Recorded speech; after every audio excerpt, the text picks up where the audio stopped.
अच्छे इंसान की परिभाषा यह है कि उसका मुलाजिम पुराना हो, उसके दोस्त तो पुराने हो। 9 मुस्लिम एमएलए आपके साथ थे, कोई आपके पीछे चला? किसी ने आपको दोस्त बनाया?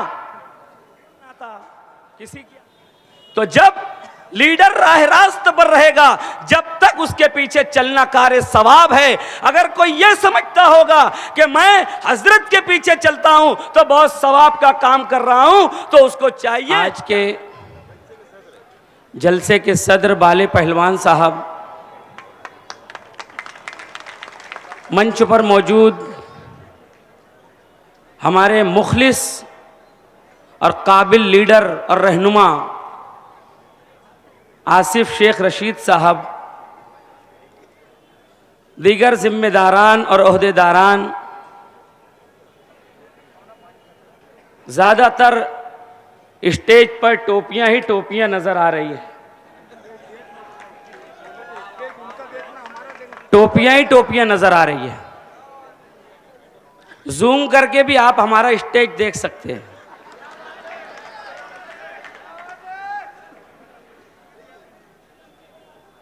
अलहाज यूनुस ईसा साहब हजरत के बारे में 4 मिसरे कहा करते थे कि मौत जिसको फना नहीं करती उसको पिंदार मार जाता है। पिंदार यानी घमंड, गुरूर, तकब्बुर। मौत जिसको फना नहीं करती उसको पिंदार मार जाता है, और सारे आलम से जीतने वाला आप अपने से हार जाता है। ये जो 4 मिसरे हैं, ये दादा ने बहुत मर्तबा एमएलए साहब के लिए कहा है। उनके बारे में उनके ये तासुरात हैं, दादा से आप पूछ सकते हैं। सबसे पहले हम मुसलमान हैं, एक अल्लाह और एक रसूल के मानने वाले हैं। इलेक्शन चंद दिन का है, रिजल्ट आ जाएगा, जीत और हार हो जाएगी, अल्लाह की तरफ से फैसला आ जाएगा और इलेक्शन खत्म हो जाएगा। मगर हम लोगों की जिंदगी बहुत तवील और लंबी है, और इस जिंदगी के बाद एक और जिंदगी आने वाली है, आखिरत की जिंदगी, जिसमें इस जिंदगी का हिसाब देना है। किसी की दुनिया बनाने के लिए अपनी आखिरत तबाह और बर्बाद कर लेना, यह बहुत बदनसीबी की बात है। और सच्चाई को छुपा लेना, हक को छुपा लेना, शहादत और गवाही को छुपा लेना, कुरान ने इससे मना किया है। कुरान ने इरशाद फरमाया है, वला तक्तुमुश शहादा, गवाही और सिफारिश को छुपाओ मत। तुम्हारे पास अगर किसी को बारे में गवाही देने का वक्त जब आ जाए, मौका आ जाए, तो अपनी गवाही सच्चाई के साथ बयान करो, उसको छुपाओ मत। मना किया गया कुरान, और झूठ से भी मना किया गया। कुरान कहता है लानतुल्लाहि अलल काज़िबीन, झूठे लोगों पर अल्लाह तबारक व तआला ने अपनी लानत भेजी है कि अल्लाह तबारक व तआला ऐसे लोगों पर लानत करता है, झूठों पर। अल्लाह की लानत हो झूठों पर। या अय्युहल्लज़ीना आमनु ला यस्खर कौमुम मिन कौमिन, एक दूसरे का मजाक और इस्तेहजा उड़ाने से भी कुरान ने मना किया है। बोहतान लगाने से भी मना किया है कुरान ने। धोखा देने से भी हमारे नबी ने मना किया है। किसी के ऊपर झूठा इल्जाम लगाने से भी हमारे रसूल ने मना किया है। और हमारे लिए एक ऐसा उसवा अल्लाह के रसूल सल्लल्लाहु ताला अलैहि वसल्लम ने पेश किया है, जिसके ऊपर हमें इलेक्शन हो तो भी चलना है और इलेक्शन नहीं हो तो भी चलना है, उसी उसवे पर। सियासत में सब कुछ जायज किसी और के लिए होगा, ईमान वाले के लिए नहीं है, खास तौर से मुफ्ती साहब के लिए भी नहीं है। बोले मोहब्बत और जंग में सब जायज, हम ईमान वाले हैं, हमारे लिए उसवे नबवी मौजूद है। अल्लाह के रसूल सल्लल्लाहु ताला अलैहि वसल्लम का तरीका मौजूद है, हुजूर के बाद उनके खुलफा का नक्श कदम मौजूद है, उसके ऊपर चलने वाले लोग हैं हम। इलेक्शन हो या ना हो, 4 दिन का इलेक्शन है। आज मैं कुछ बोल दूं, लिखने वाले मौजूद हैं दाएं और बाएं। अल्हम्दुलिल्लाह सुम्मा अल्हम्दुलिल्लाह, ये मेरे लोग खड़े हैं यहां पर सामने, जो मुझसे मोहब्बत करते हैं, जो शहर से मोहब्बत करते हैं। ये मोहल्ला है जो दीनदारों की बस्ती है। यहां पर मैं झूठ बोलूं, हो ही नहीं सकता ये बात। कहीं पर भी झूठ बोलना मना है, खास तौर से जो लोग मुझ पर भरोसा करके मेरी बात सुनने के लिए खड़े हुए हैं, हमतन गोश हैं। अगर मैं उनको झूठ बोलूं, मुझसे ज्यादा लानत के काबिल कोई नहीं हो सकता। आप लोग भरोसे से मेरी बात सुन रहे हो कि हाफिज जी सही बोलते हैं, झूठ नहीं बोलते। भरोसे का खून नहीं कर सकता मैं, आपको धोखा नहीं दे सकता। इलेक्शन 4 दिन का है, इलेक्शन आ चुका है, अच्छाई और बुराई की बात चल रही है, तो फिर उसवे नबवी की बात कीजिए। अगर अच्छाई और बुराई पर इलेक्शन लड़ना है तो फिर अल्लाह के रसूल सल्लल्लाहु अलैहि वसल्लम का उसवा अमली तौर पर पेश कीजिए। बात अच्छाई और बुराई की करना और झूठ बोलना, बात अच्छाई और बुराई की करना और बोहतान लगाना, बात अच्छाई और बुराई की करना और झूठा इल्जाम लगाना, गीबत करना, तमस्कुर करना, किसी को गिरा के बात करना, ये तरीका और ये रवैया आपने गुज़िश्ता दिनों देखा। क्यों ऐसी बात करने की नौबत आ रही है? इसलिए कि मैंने कुछ किया नहीं है 5 साल, तो अब मुझको दूसरी बात में वक्त ज़ाय करना है। 20 मिनट की तकरीर बहुत मुश्किल से जैसे तैसे पूरी हुई। मैंने देखा उसको, हमारे सामने उसवा था, मुफ्ती साहब के सामने हज़रत अबू बकर सिद्दीक रज़ी अल्लाह ताला अन्हु की जिंदगी थी, उनकी खिलाफत थी, उनका तरीक़ा कार था। हज़रत अबू बकर सिद्दीक रज़ी अल्लाह ताला अन्हु खड़े हुए खलीफा बनने के बाद क्या इरशाद फरमाया? लोगों में तुम पर हाकिम मुकर्रर किया गया हूं। गौर से सुनना मेरी बात, लोगों मैं तुम पर हाकिम मुकर्रर किया गया हूं।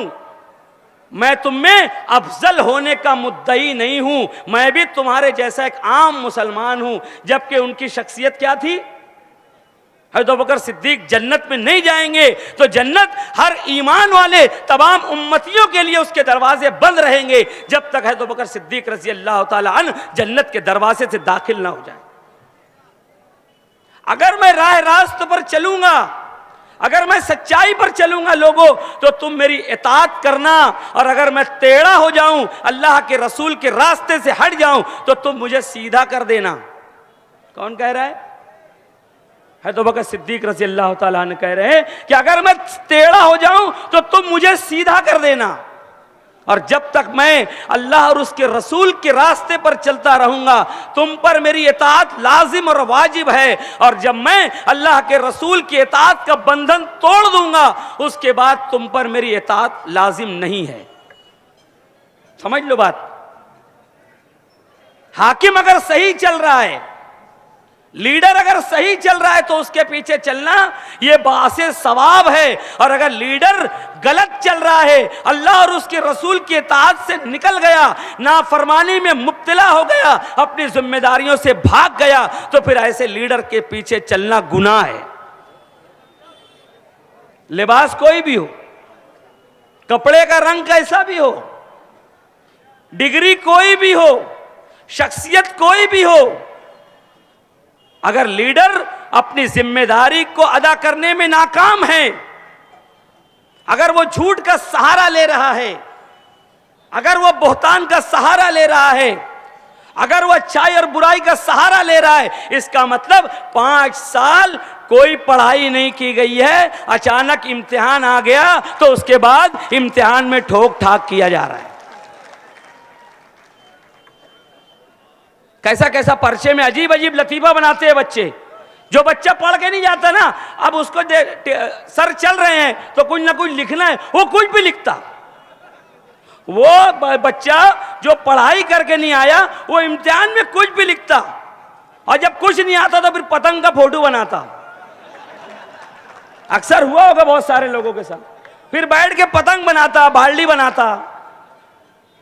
तो जब लीडर राह रास्त पर रहेगा, जब तक उसके पीछे चलना कार्य सवाब है। अगर कोई यह समझता होगा कि मैं हजरत के पीछे चलता हूं तो बहुत सवाब का काम कर रहा हूं, तो उसको चाहिए कि हजरत की जिम्मेदारियों को भी परखे, उनको देखे कि वो राह रास्ते पे हैं या नहीं है, उनको देखे कि वो अपनी जिम्मेदारी का हक अदा कर रहे हैं या नहीं अदा कर रहे हैं। उन्होंने कुछ दिनों कहा कि जब मैं अपनी इस्लामी शनाख्त के साथ, जब मैं कुर्ते और पाजामे में अपने दोस्तों के साथ चलता हूं तो वहां पर लोग मुझे देखते रहते हैं। मेरा एक सवाल है आप लोगों से, क्या आप लोगों ने हजरत वाला के 10 साल एमएलएशिप में कोई खबर पढ़ी अखबार में कि हजरत के अखलाक व आदात और अतवार को देखकर फलां एरिया का एमएलए मुसलमान हो गया? सब कोई खबर पढ़ी कभी? मंत्रालय के 2 मुलाजिमीन मुसलमान हो गए मुफ्ती साहब के अखलाक को देखकर। ईमान वाला तो वही है ना, वो अपने अखलाक को लेकर जाता है, अपने दीन को लेकर जाता है, अपने अमल को लेकर जाता है, अपनी हिल्म और बुर्दबारी को लेकर जाता है। और वो अखलाक ऐसे होते हैं कि ईमान वाला अगर वाकई ईमान वाला है, उसके अखलाक को देखकर लोग ईमान कबूल कर लेते हैं। तो 10 साल तक अगर हजरत का ये दावा है कि लोग मुझे गौर से और हैरत से देखते थे, तो फिर मेरा ये सवाल है कि कितने लोगों ने इस्लाम कबूल कर लिया आपको देखकर? कितने लोग आपके करीब आ गए? कितने लोग आपके दोस्त बन गए? अच्छे इंसान की परिभाषा यह है कि उसका मुलाजिम पुराना हो, उसके दोस्त पुराने हो। 9 मुस्लिम एमएलए आपके साथ थे, कोई आपके पीछे चला? किसी ने आपको दोस्त बनाया? किसी की आपसे नहीं जमती। तो बोहतान के जरिए से अच्छाई और बुराई की बात करके अगर इलेक्शन लड़ना पड़ रहा है, इसका मतलब यह है कि 5 साल कोई काम नहीं हुआ है, कोई काम नहीं हुआ है। आज इलेक्शन है, काम की बात करो। आसिफ साहब ने 5 साल काम किया है। मैं मेरे लीडर की बात करूंगा, मैं जिस चीज का गवाह हूं मैं उस चीज की बात करूंगा। आसिफ साहब ने 5 साल तक मुसलसल काम किया है। एमएलए नहीं रहते हुए एमएलए के फराइज अदा किए हैं मुफ्ती साहब, और आपने कुछ नहीं किया है। पूरा शहर इस बात की गवाही दे रहा है। वहां पर इफ्तिताह हो रहा है, यहां पर संग बुनियाद रखा जा रहा है। यह फर्क है। तो यह मोहल्ला जो दीनदारों की बस्ती है, यह मोहल्ला जो अल्लाह और उसके रसूल जानने वालों की बस्ती है, ये लोग जिनके बारे में मुझे अब समझ में आ रहा है कि इस महल्ले के अंदर तब्दीली की लहर चल रही है, इस महल्ले के अंदर बेचैनी है। यहां के रहने वाले लोग अल्हम्दुलिल्लाह आसिफ साहब से राब्ता कर रहे हैं। यहां के रहने वाले लोग आसिफ साहब की तरफ उम्मीद भरी निगाहों से देख रहे हैं। क्यों? इसलिए कि आसिफ साहब ने वो काम करके दिखाया है 5 साल कि हर दुश्मन भी उनकी तारीफ करने पर मजबूर है। तो उमर फारूक रजी अल्लाह ताला ने खलीफा बनाए गए, तो उमर फारूक रजी अल्लाह ताला को चंद यतीम बच्चियां आई, भाई बैठ जाए जरा सा भाई, और उन्होंने कहा कि अमीरुल मोमिनीन हमारे साथ चलिए, हमारा वक्त हो गया है। तो उमर फारूक रजी अल्लाह ने पूछा कि क्या बात है? उन बच्चियों ने कहा उमर फारूक रजी अल्लाह तआला अन्हु से कि हमारे वालिद का इंतकाल हो चुका है, घर में बकरियां हैं। हज़रत अबू बकर सिद्दीक रजी अल्लाह तआला अन्हु जब तक थे तो वो हमारी बकरियों का दूध निकाल दिया करते थे। आप चलिए और हमारी बकरियों का दूध निकाल दीजिए, उसी से हमारा गुजर बसर होता है।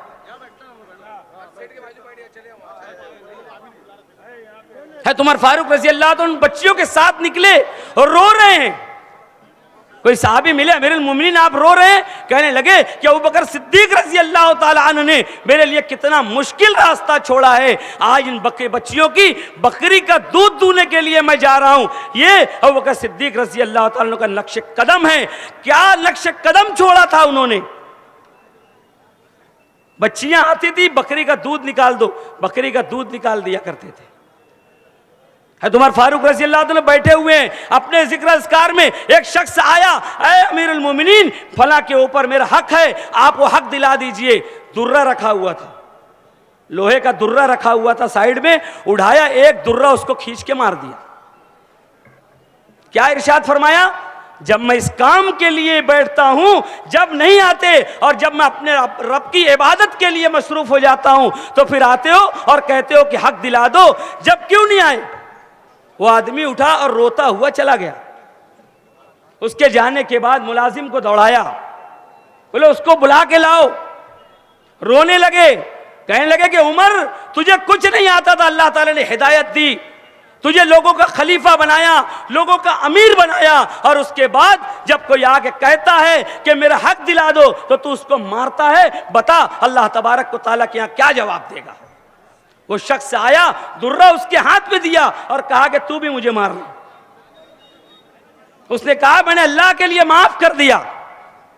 तो ये उस्वा है हमारे खुलफा का, ये नक्शे कदम है, ये रास्ता है जिसके ऊपर अगर चलते हैं मुफ्ती मोहम्मद इस्माइल कासमी साहब, तो क्या जरूरत थी कि पार्लियामेंट्री बोर्ड के 30 लोगों में आज कोई आपके साथ नहीं है। क्या जरूरत थी कि आपके पुराने सियासी साथियों में कोई आज आपके साथ नहीं है। क्या जरूरत थी कि मेरे जैसा इंसान मुफ्ती साहब का साथ छोड़ने पर मजबूर हुआ। 14 साल हो गया दोस्तों, मैं आसिफ साहब के साथ हूं, मुझे कोई तकलीफ नहीं है। हर काम आसिफ साहब का मैं देख रहा हूं और आसिफ साहब मुझको लेके चल रहे हैं।